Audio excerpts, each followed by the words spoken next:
Lights up on Washington Heights, up at the break of day I wake up, and I've got this review to film right away. My name is JT, you probably never heard my name. Reports of my fame are greatly exaggerated. Actually, they're not exaggerated at all, because nobody ever talks about me. Alright, let's do the review. I'm sorry you all had to see that.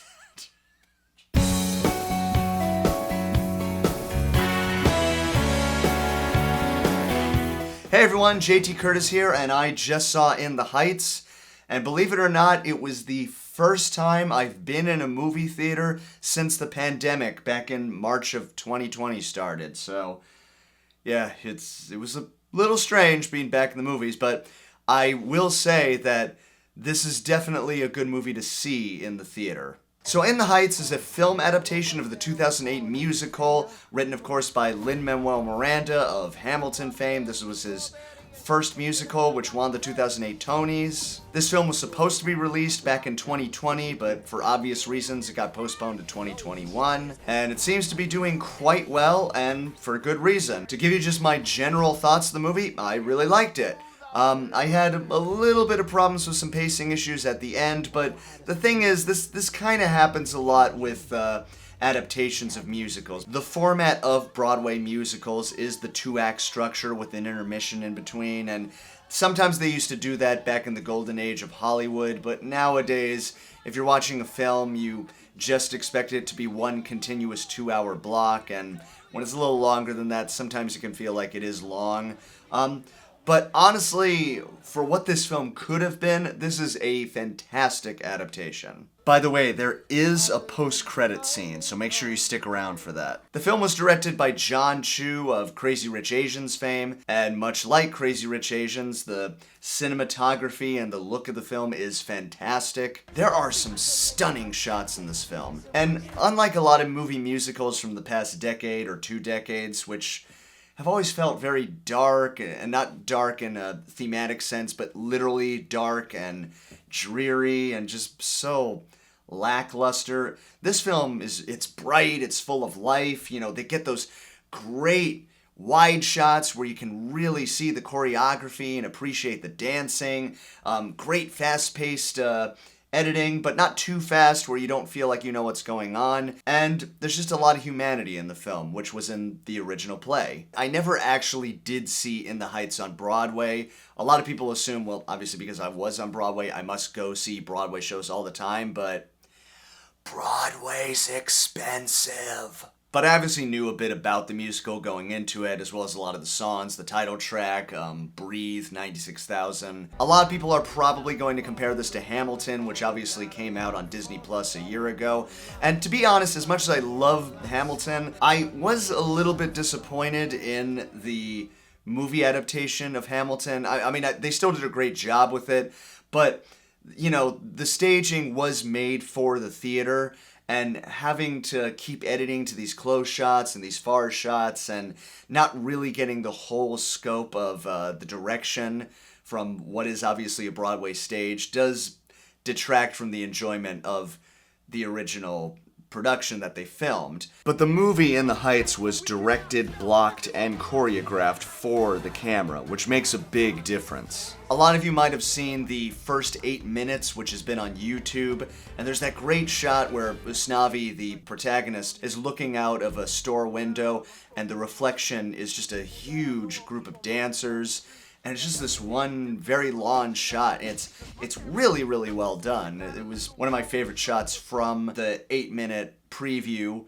and there's quite a lot more of it in the rest of the film. I've heard a lot of people also comparing it to West Side Story, which I can definitely see the influence. There's a moment when they're all in the club dancing, which really reminded me of the Mambo scene, but thematically and in terms of story, it's very, very different. It also reminded me of Do the Right Thing, another New York story that follows a neighborhood of memorable characters on the hottest day of the year. I want to mention the cast, most notably Anthony Ramos, who plays Usnavi, the protagonist, who's very, very good in the film. And he, of course, played John Lawrence and Hamilton's son in Hamilton, so obviously we know that he's an extremely talented singer and dancer and actor.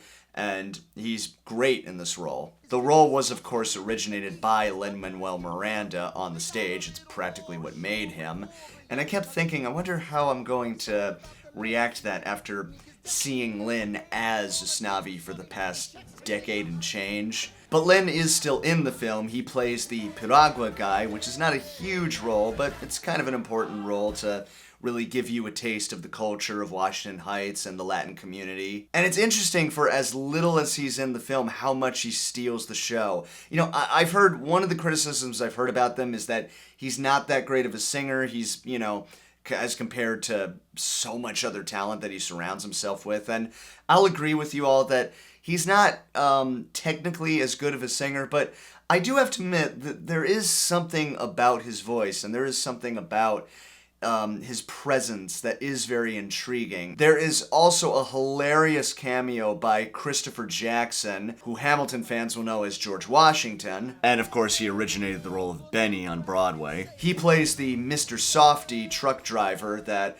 the Piragua guy gets in a fight with, and honestly, it was the funniest moment in the entire film. I was laughing so hard at those two go at it. I loved it so much. And for Hamilton fans, there was another neat little Easter egg where Jimmy Smith's character is waiting on the phone, and there's some hold music playing, and it's "You'll Be Back," da da da da da, dun da da da da da da, being played as like Muzak, and the whole theater laughed when they heard that. And speaking of Jimmy Smits, it's kind of interesting. He was the only name actor I really recognized. I know Corey Hawkins, who plays Benny, was in Straight Outta Compton. Daphne Rubin Vega, who plays Daniela, she was in Rent. But for the most part, I'm glad they mostly went with unknowns and stage actors and character actors, because I mean, they just give it their all. I'm glad they didn't go for, like, we need to have a name actor, like get Jennifer Lopez in it or something like that, which I heard was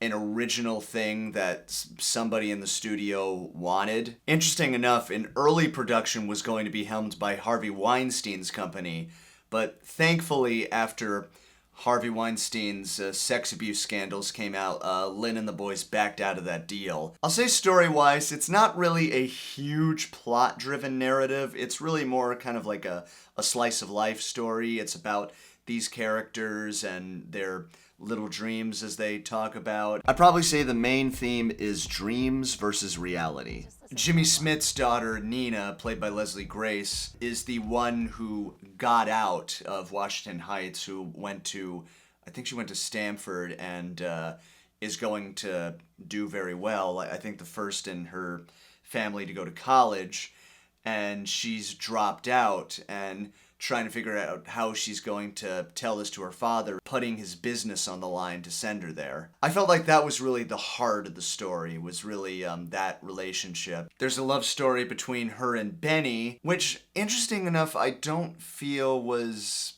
as well developed in this adaptation as maybe it was in the musical. With Usnavi, we see his relationships with a lot of people. His little cousin, his adopted grandmother, abuela, who's kind of like the adopted grandmother of the whole block. Him trying to stay in touch with his roots for the Dominican Republic, which he's thinking about moving to. One of the big themes is gentrification, that this predominantly Latin American community is basically being absorbed by, you know, corporate America, which is unfortunately a very real thing that is going on all throughout New York City. But again, I would say story-wise, there's not a lot of conflicts going on. It's really driven more by the things it needs to be driven by, which is the music and the characters and emotion, which there's plenty of emotion throughout this. Everybody was really, really good in the film. Everybody sang great. Although I did notice a couple of times that the auto-tune was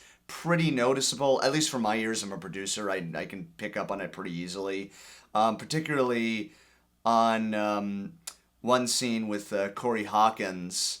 Like, it sounded very, very noticeable to me. But That might just be a stylistic choice that I'm just not into. I'm not a big fan of autotune. But let's get into the music. Lin teamed up once again with Alex Lacamoire to produce the soundtrack. The songs are very memorable, a great blend of Latin music with hip-hop and R&B, traditional Broadway tunes, a little hint of rock and roll. One of the themes that Usnavi talks about right in the beginning of the film is how Washington Heights, there's always music all over the place, and he introduces the clave, which is a sort of traditional heartbeat in Latin music. Leonard Bernstein, of course, used this in West Side Story as well. It's the backbone of all Latin-flavored music, really. I was really happy with the sound of the theater that I was in. It was a great surround sound mix. The percussion just cracked, the voices were really present. You could really hear all the instruments, guitars, and pianos. They were so crisp. This is, of course, a hip-hop musical, and the rapping for me was on point, just like it was in Hamilton. You don't quite get those really fast verses Daveed Diggs sings, and unlike Hamilton, there's actual scenes of dialogue interspersed between the songs. But one of the things I've always felt is very important in hip-hop is articulation, especially when it's story-driven, and it's done beautifully here. One of the big standout moments for me, I already mentioned the club scene, but following the club scene is the blackout, which is the end of the first act of the original musical. I loved that piece of music. It just had so much intensity, so much great counterpoint with all the voices. It really builds to that chorus, "Look at the fireworks." Layers of Harmonies is of course a trope of Broadway, and I believe they got a lot of the same ensemble to perform for the soundtrack, which gives the choruses a big harmonic sound. I also love the layers of distorted guitars to give it that punch. And since I've been working on History of Rock 2000s, there's a neat little nod to Panic at the Disco, Open the Goddamn Door, that's kind of a nice little nod to them. But yeah, that piece of music just really did a great job of capturing this frantic energy of panic, but the resilience that this community has with using fireworks to light up the night sky. Leslie Grace sang a very beautiful rendition of Breathe. It was very well arranged, very well mixed. The song 96,000 was filmed at a pool, which was a really great sequence in terms of choreography. One thing I did notice is that there was a lyrical change, because in the original 96,000 that Chris Jackson sings, there's a reference to Donald Trump. This was long before Donald Trump ever ran for president. Donald Trump and I own the links and he's my caddy. They had to take that out. I found out there were quite a few changes from the original musical. Like there was one character who was a dreamer, and they brought up DACA. A lot of kind of little changes to, I guess, just sort of bring it more into the modern era. I think one scene that was done live in one shot was the song Champagne. I just like that each musical number had something unique going on visually. Overall, I would say it was everything I wanted it to be. I'm very glad this was the first film I saw back in the movie theater. I was very invested in it. I could tell the audience was very invested in it. After just seeing what looks like, and I was watching a bunch of the trailers, it's like Marvel movies and remakes. Like there's a Space Jam remake. Jesus Christ. Not that I'm knocking people who like the original Space Jam. It's just like, do we need another one of those? And even the trailer for the new West Side Story that's coming out by Steven Spielberg, which actually does look pretty good. I'm just like, but we already have a West Side Story film, which is really good. So I'm glad that this film came out. It's an original story. It's a Broadway production, which has not been brought to the silver screen yet. I like that it really kind of paid homage to old Hollywood kind of musicals, and that they didn't stick with like this one very rigid format of producing all the music and the performances. Sometimes it was fast edits and it was big orchestration and people were miming.